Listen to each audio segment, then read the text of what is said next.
Hey, my name is Bandon Rick, and in this video we'll be covering a great little escape self-defense move that we call the spinning back fist. I understand spinning back fist is a move that we might see in tournaments and, let's say, MMA fights and things like that, and people kind of set it up to do it. But I want to teach you guys a way to do this where we're able to use this move as, like I said, like an escape move, okay? Because a lot of times what we don't understand is we're in a scuffle with someone's trying to attack us, maybe they're throwing punches, maybe they're trying to grab us, whatever it is. All we're trying to do is we're just trying to get free. So as we do this, I'm going to practice this and show you guys how to use it from a training standpoint, but then also just how to throw it in for, let's say, your regular kind of self-defense. We're going to work this off of what I call a jab and a cross. So if I take Don in here, Don, I'm actually going to put you on this side of me. Don's just going to hold the pads up. Now remember, you guys can do this up against a heavy bag. If you want to do it and practice up against air, you're more than welcome to do it there. But all I'm going to do is I'm going to jab right here. A jab is just the front hands coming out. I'm using what's called the left lead, meaning my left side is bladed out. I'm actually right-handed, okay? But in this case right here, I'm just throwing a punch. Now this could be a palm strike for all I care. I want one little strike right here. So I'm going to jab right here, and then I'm going to cross coming across right here. So jab, cross, that's all I want. Very, very simple, very, very basic, right? We just so jab, cross. But now what we're going to do is we're going to throw in our spinning back fist. And how we're going to do that is I'm going to take a step across this person's center line, meaning that you got to picture, like, let's say one line going right between Don and I right here, kind of bisecting us both. And what I want you guys to do is after we throw that, we're going to step off and step over that line, allowing us to spin. Now I'm going to show you how this plays into kind of like regular self-defense here in a little bit, but I want to make sure that we just practice it from a training standpoint. So as we do this, we jab and cross, take our step off just like this, put our hands up, and as I turn, I'm going to come around in two different ways. I told you guys there's two different kinds of modes I'm going to use. One could be a back fist. We call it a spinning back fist because you're using the back of your fist to strike. Me personally, I use it a lot of times using a hammer fist, and all that means is I'm using the bottom of my fist to strike just like this. So as I go through, jab, cross, I step through and coming right across just like that. Let's look at this again. 1, 2, step. Now notice that third punch doesn't hit anything.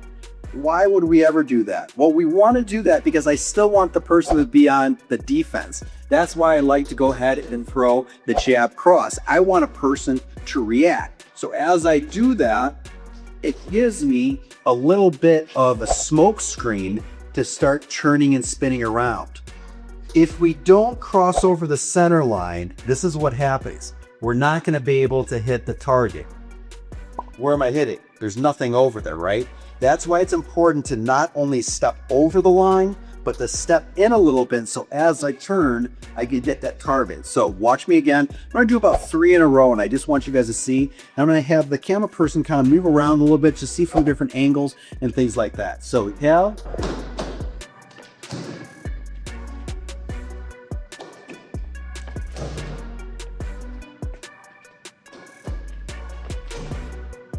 All we're doing right here is, okay, we're just creating a response from the person, and that's going to allow us then to create a little bit more of the spinning move. Why do we want to do the spinning move? Well, first of all, it's a move that takes people by surprise. Most people are not used to people spinning around, and whether it be throwing kicks or punches or things like that.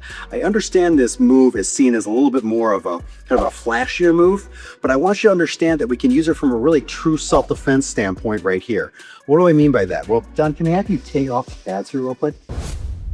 Because let's just say that I'm just trying to get away. You know, as we always say, the best form of self-defense is just to run, get out of the situation, right?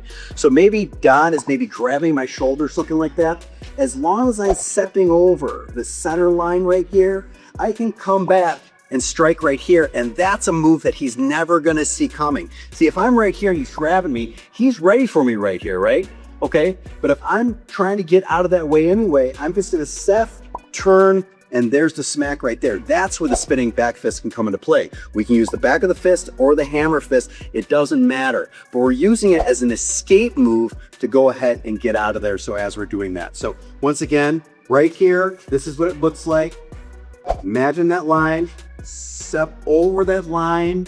as I turn around, it's going to be hard for him to hold on to whatever clothing or even body part that I have. Notice that even if he's holding onto my arm, let's say, okay, with both arms, okay, great. As I go ahead and I turn around right here, it's hard for him to hold on, okay?